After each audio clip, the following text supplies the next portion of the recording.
Bank లోన్లు తప్పుడు పద్ధతులు ఇచ్చి తప్పుడు నిర్ణయాలు చేసి ఆ ప్యాకేజ్ భారతదేశం అంతా కూడా విశాఖపట్నం స్టీల్ ప్లాంట్ కి అతిపెద్ద 13,000 కోట్ల రూపాయల ప్యాకేజ్ ఇచ్చామని చెప్తున్నామట. ఇది కార్మికులు తొలగించడానికి ఈ ప్యాకేజ్ ప్లాంట్ పూర్తి స్థాయి 3 మిలియన్ టన్స్ నుంచి 7.3 మిలియన్ టన్స్ ఉత్పత్తి సాధించడానికి ఎటువంటి ఉపయోగం లేదని చెప్పినప్పటికి కూడా కేంద్ర ప్రభుత్వం తిరిగి దాడి చేసి 4,500 మంది కాంట్రాక్ట్ కార్మికుల్ని 12,000 మందిని పరిమితి ఇంటికి పంపిస్తామని చెప్పేసి మేము వ్యతిరేకిస్తూ మేము పోరాడుతున్నాం. రాష్ట్ర వ్యాప్తంగా కూడా పోరాడుతుంది. కేంద్ర ప్రభుత్వం నిర్ణయం మార్చుకోవాల్సిందే. రాష్ట్ర ప్రభుత్వం కూడా తప్పుగా పట్టించింది. కేంద్ర ప్రభుత్వం బీజేపీ ప్రభుత్వం మీరు జ్ఞానోదయం అయ్యి విశాఖ ఉక్కుని ప్రభుత్వ రంగంలో కొనసాగిస్తాం, నిర్వాసితులకు ఉపాధిస్తాం, జైల్లో విలీనం చేస్తామని చెప్పేసి ప్రకటించి ఎన్నికల ముందు ఎన్నికల తర్వాత కూడా ఇవాళ ప్యాకేజ్ పేరు మీద కార్మికులు ఇంటికి పంపించి ఇతర రాష్ట్రాల నుంచి అనేక మందిని వేలాది మందిని ఉద్యోగులు తీసుకొచ్చి కాంట్రాక్టర్ సిఎంసీ అని అనేక పద్ధతుల్లోనే ఇతర రాష్ట్రాలకు తీసుకురావాలనే ప్రయత్నాన్ని చేస్తున్నారు. ఆ ప్రయత్నాన్ని ఎదుర్కొంటాం. 82, 85లో కూడాను ఉత్తర బీహార్ నుంచి ఒరిస్సా నుంచి తీసుకొచ్చి విశాఖపట్నం ఆంధ్రకి తప్పకుండా చేయాలనుకున్నారు. మేము విశాఖ కర్మాగారాన్ని నిర్మించాం. ఫ్యాక్టరీ ఆది విశాఖకు ఆంధ్రకు నిర్వాసితులు విశాఖ ఉత్తరాంధ్ర ప్రజల్ని మీరందరూ కూడా ఉద్యోగాల నుంచి ఖాళీ చేయించి ఇంటికి పంపించాలంటే మేము సహించలేదు. ఏదైతే ఎన్డీఏ కూటమి రాష్ట్రంలో ఉన్నటువంటి లోకేష్ గారి నాయకత్వంలో స్టేట్లో విలీనం చేస్తాం, దీన్ని ప్రభుత్వంలో నడుపుతామని చెప్పేసి నిర్ణయానికి పోరాడవలసిందే. వీధిలో వచ్చి అత్యధిక మెజార్టీ మీకు ఇచ్చారంటే విశాఖ అమరావతి కోసం పోలవరం రాష్ట్ర ప్రభుత్వం ప్రైవేట్ చేస్తుంటే ఊరుకుంటామంటే సహాయం పాదయాత్ర ప్రారంభమవుతుంది. రేపు అన్ని జిల్లాల్లో కూడా మరింత పెద్ద ఎత్తున పోరాటాలు చేయడానికి 5-6 వేల మందిని తొలగించేందుకు ఈ యొక్క స్టీల్ ప్లాంట్ యాజమాన్యం కానీ కేంద్ర ప్రభుత్వం కానీ వాళ్ళు తీసుకున్న నిర్ణయాల్లో ఉంది. మరి దీని గురించి పెద్ద ఎత్తున ఈ యొక్క కాంట్రాక్ట్ కార్మిక నాయకులు కానీ ట్రేడ్ యూనియన్ నాయకులు కానీ దీని మీద పోరాటం చేస్తున్నారు.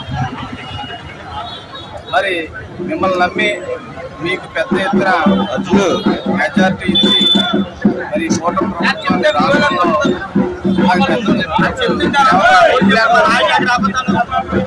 వీళ్ళందరూ కూడా ఓటేశారు. కానీ సుమారు సంవత్సరం అవుతుంది, 9 నెలలు అయింది.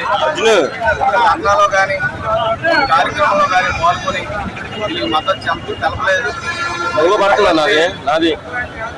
ఈ కార్మికులందరూ కూడా ఏదో పార్టీ సింపథైజర్స్ అందరూ కూడా మీకోసం జెండాలు పట్టుకొని మీకోసం కష్టపడి మరి మీకోసం మంచి విజయాన్ని ఇచ్చారు.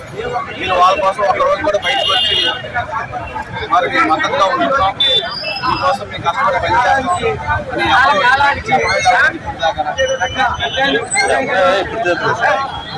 అని మీరు కష్టాల్లో ఉన్నప్పుడు వీళ్ళందరూ మిమ్మల్ని ఆదుకున్నారు. మరి వీళ్ళందరూ కష్టాల్లో ఉన్నప్పుడు బయటికి రండి, అన్నయ్య తమ్ముడు మావ అని పిలుచుకొని మీ అందరికీ పెద్ద ఎత్తున ఎలక్షన్లో భారీ మెజార్టీ ఇచ్చారు. మరి అదే వరుసలో మీరు కూడా వచ్చి ముందు వరుసలో నిల్చొని ఈ పోరాటం మద్దతు అవసరం బాధ్యత మీ అందరి మీద ఉంది.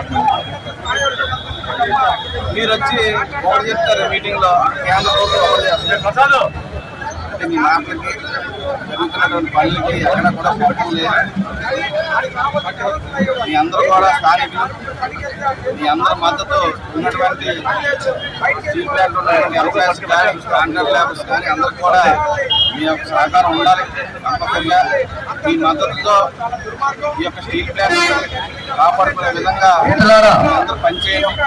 వైఎస్ఆర్ కాంగ్రెస్ పార్టీ తరఫున అందరూ ఎప్పుడు కూడా స్టీల్ ప్లాంట్ వైపు వెనక్కి రావాలి. యూనియన్ లీడర్స్ కానీ కార్మిక నాయకులు కానీ ఏం చెప్తే మన ఈ పాదయాత్ర ప్రారంభమవుతుంది. 2 లైన్లో ఉండి ప్రైవేటీకరణ వ్యతిరేకంగా 1500 రోజుల నుంచి ఉద్యమం చేస్తే కేంద్ర ప్రభుత్వం 11,440 కోట్ల రూపాయల ప్యాకేజ్ ఇచ్చామని చెప్పేసి ఇవాళ 5,000 మంది కాంట్రాక్ట్ కార్మికుల్ని రోడ్డు మీద నెట్టేయడం కోసం ప్రయత్నం చేస్తా ఉంది. దానిలో భాగంగా ఆల్రెడీ 1000 మందిని బయటకు నెట్టేసింది. దీనికి వ్యతిరేకంగా ఇక్కడ పాదయాత్ర ప్రారంభమవుతా ఉంది. 20,000 మంది ఉన్న పర్మనెంట్ ఉద్యోగుల్ని 10,000 కుదించేదానికి ప్రయత్నం చేస్తా ఉంది. అట్లాగే ఏదైతే స్ట్రాటజిక్ సేల్ ఉందో ఆ నిర్ణయానికి ఇప్పటికీ కూడా విత్డ్రా చేసుకోలేదు. రూపాయి ఖర్చు లేకుండా రాజకీయ నిర్ణయం చేయాలని సేల్లో కావడం నిర్ణయాన్ని పక్కన పెట్టేశారు. సొంత గనులు కేటాయించడం కోసం ₹1 కూడా ఖర్చు కావాలి, అది కూడా కేటాయించలేదు. ఉద్యోగాల నుంచి ఉద్యోగులను తీసేసి పూర్తిస్థాయి ఉత్పత్తి తీయకుండా తెచ్చిన డబ్బులని బ్యాంకులు కట్టేసి 6 మాసాల నుంచి జీతాలు లేకపోయినా నెలకి ₹3,000 కోట్ల ఉత్పత్తుల సంపాదనలు సృష్టిస్తున్న కార్మిక వర్గాన్ని రోడ్ల మీద నెట్టేస్తా ఉన్నారు. దీనికి వ్యతిరేకంగా ఈ రోజు కొత్తగా జంక్షన్ నుంచి కోర్మాన్పాలెం జంక్షన్ వరకు కూడా పాదయాత్ర నిర్వహిస్తా ఉన్నాం. దీని ద్వారా ఈ ప్రభుత్వాన్ని డిమాండ్ చేస్తా ఉన్నాం. మీరు వెంటనే Visakhapatnam steel plant strategic sale withdraw చేయాలని, సేల్లో కలపాలని, సొంత గనులు కేటాయించాలని, కాంట్రాక్ట్ కార్మికులు ఆపకపోతే తీవ్ర పరిణామాలు ఉంటాయని చెప్పి హెచ్చరిక చేస్తూ ఈ ప్రదర్శన కొనసాగుతూ ఉంది. కాంట్రాక్ట్ కార్మికులందరూ కలిపి అఖిలపక్ష పాదయాత్ర చేయడం జరుగుతుంది. రక్షణ భద్రత, ఉద్యోగాల భద్రత కోసం మేము ఈ రోజు పాదయాత్ర చేయడం జరుగుతుంది. స్టీల్ ప్లాంట్ మేనేజ్మెంట్, కేంద్ర ప్రభుత్వం ఇక్కడ 20,000 చేతిగోడు మీద కుట్ర పడుతుంది. 20,000 చేతిగోడు ఒక భార్యని, 2 తల్లిదండ్రుల్ని పోషించి పిల్లలు పోషించాలంటే ఏ విధంగా పోషించడా అని మేము అన్నా నడుస్తుంటే ఈరోజు కేంద్ర ప్రభుత్వం ఇక్కడున్న మేనేజ్మెంట్ కలిపి ఇక్కడున్న కార్మికులందరినీ తొలగించి ఉపాధి లేకుండా రోడ్డు పరిచే ప్రయత్నం చేస్తుంది. ఎట్టి పరిస్థితుల్లో కూడా ఏ ఒక్క కార్మికుని తొలగించినా సరే ఈ అఖిలపక్ష కాంట్రాక్ట్ కార్మికుల సంఘాల తరపు నుండి నిర్వాధి సమ్మెకి వెళ్తామని చెప్పడం జరిగింది. చెప్తున్నా సరే ఏఏసీ మీటింగ్ లో కూడా తీసేసిన 248 మందిని పెడతామని చెప్పి ఈ రోజు కూడా పెట్టకుండా 248 మందిని ఆపేసింది కాకుండా గతంలో 650 మందిని ఆపేసి ఈ రోజు మెడికల్ టెస్ట్ అని చెప్పి మెడికల్ ద్వారా కొంతమందిని తీసేయాలని ప్రయత్నం చేస్తున్నారు. ఈఎస్ఏ సౌకర్యమే లేని ఈ స్టీల్ ప్లాంట్ లో మెడికల్ టెస్ట్ చేసి ఏ కార్మికుని తొలగించాలని ఏ విధంగా ప్రయత్నాలు చేస్తున్నారని మాకైతే అర్థం అవడం లేదు. పూర్తి స్థాయిలో నడిపించాల్సిన స్టీల్ ప్లాంట్ ని గనులు ఇవ్వకుండా ఈ రోజున్న కార్మికుల్ని తొలగిస్తూ విఆర్ఎస్ ఇచ్చి కొంతమంది ఎంప్లాయీలు పంపించి రిటైర్మెంట్ అవుతూ 1,100 మంది వెళ్ళిపోతూ ఇలా కార్మికుల్ని ఒక 5,000 మందిని తొలగించాలని చెప్పేసి కుట్ర పన్నుతున్న మేనేజ్మెంట్ పూర్తి స్థాయిలో ఏ విధంగా స్టీల్ ప్లాంట్ నడుపుతుందో మాకైతే అర్థం అవడం లేదు. మేమైతే ఇక్కడ నుండి డిమాండ్ చేస్తుంది ఏమంటే స్టీల్ ప్లాంట్ ఏ ఒక్క కార్మికుడిని తొలగించకూడదు, స్టీల్ ప్లాంట్ కి సొంత గనులు కేటాయించాలి అని చెప్పి మేము డిమాండ్ చేస్తూ ఈ రోజు ఉద్యోగ రక్షణ యాత్ర చేయాలని చెప్పి మా కార్మికులందరి తరపు నుండి ధన్యవాదాలు తెలియజేస్తున్నాం.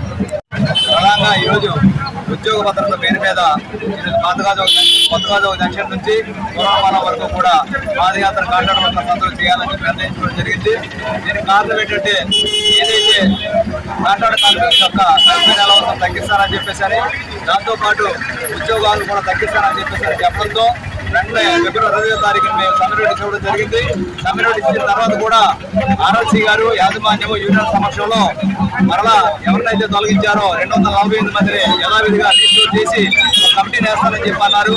కాంట్రాక్ట్ క్లాసు ఇచ్చిన యూనియన్స్ మేనేజ్మెంట్ కలిపి కానీ మళ్ళీ 2వ కన్సల్టేషన్ మీటింగ్ అవ్వకముందే యాజమాన్యం 248 మందిని అక్రమంగా తొలగించి ఎటువంటి నోటీస్ కానీ ఎటువంటి నష్టపరిహారం కానీ చెల్లించకుండా అక్రమంగా తొలగించడం జరిగింది. ఇప్పటికే ఉన్నటువంటి కాంట్రాక్ట్ కార్మికుల మీద పరిపాలన ఎక్కువ పడుతుంది.